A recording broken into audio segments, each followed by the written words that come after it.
It's just a box. Unbelievable. Did it reduce noise? Well, the results you got back, because they page ranked it and all that stuff, you bet it reduced noise, right? Quality, it did that too. Was it adaptable? Not so much in the beginning. Didn't really adapt, but later on, when you could put it in the browser, still my heart, right? Right?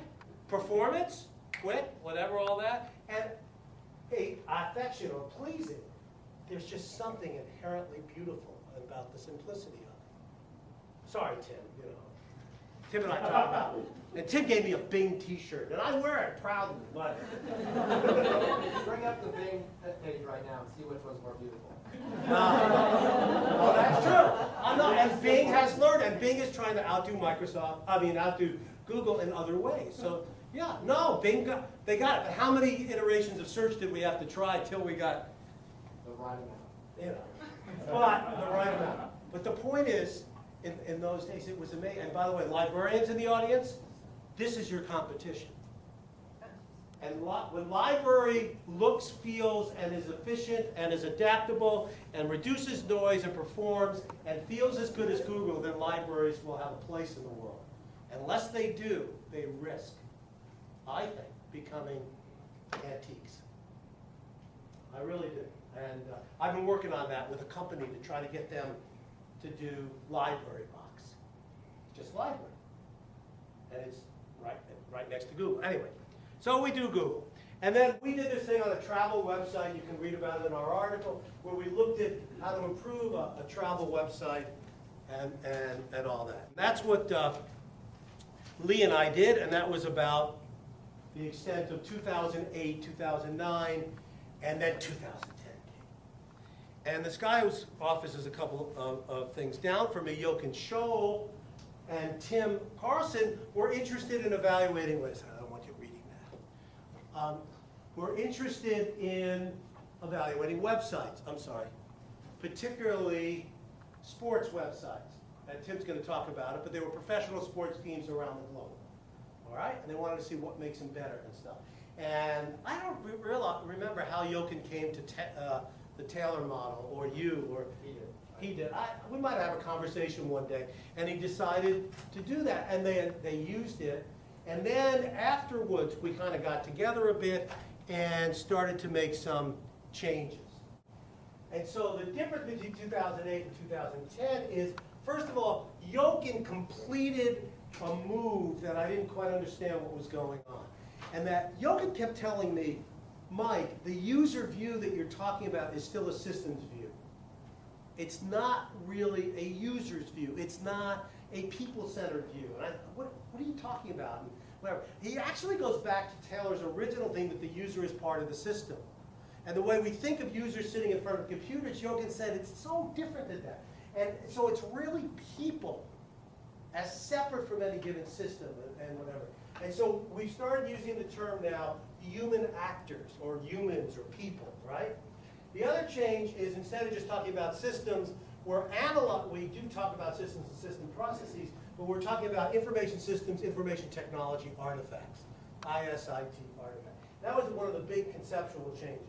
And then we revisited the model, and Jochen also encouraged us to add a context with personas and utilization scenarios, and then the TEDS procedure, which I'm going to share with you a bit. So these were the major changes that took place in the last couple of years, and it's pretty neat. And what happened was Taylor originally had 6 criteria, 23 values. Eisenberg and Dirks, we added more values added. And then TEDS, we changed the name because Jochen thought that pleasing wasn't so pleasing. And he uses the word, I think it was supposed to be affection, or affect, as in affect, and that, but it comes out as affection, which is kind of cute. I'm getting used to it. And then there were 40 values added. So, and that's the model that you see, and that's the model that we are using these days. Okay, and so you see that we've got pretty much the same ones, same criteria. And then this is just a TEDS number, makes it easier for us to work with. And these are the values added. And there's some that are different. And we really argued a lot about these.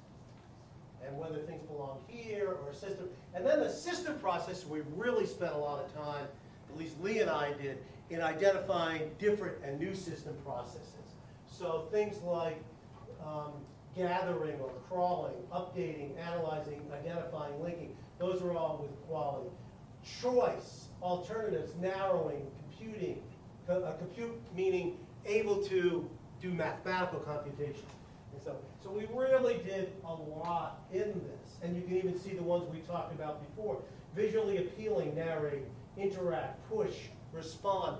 And again, these are just illustrative system processes. They're not meant to be comprehensive or complete. The values are rather helpful. So for adaptability, community is now an important value. That sense of community. I mean, that's one of the things that Facebook. And so that's what we did there. We also, in our paper that'll be published, we also put down an extent of the modification, not from Eisenberg Dirks, but from Taylor's original. And so we really made a full notation of that. And that's in the paper that we just recently, a month ago, submitted for publication. All right, and so that is now, you're the first group ever to have this presented to you, and to do it this way, the new TEDS model. We also, Jochen did this, I give him a lot of credit. He said, okay, the model is also encompassing of this idea of personas, and if you don't know that, maybe we can talk about it later, or Tim can. And then utilization scenarios. See, it's going to get more context. All right, so we got context, and then here is the TEDS model, and that works pretty well.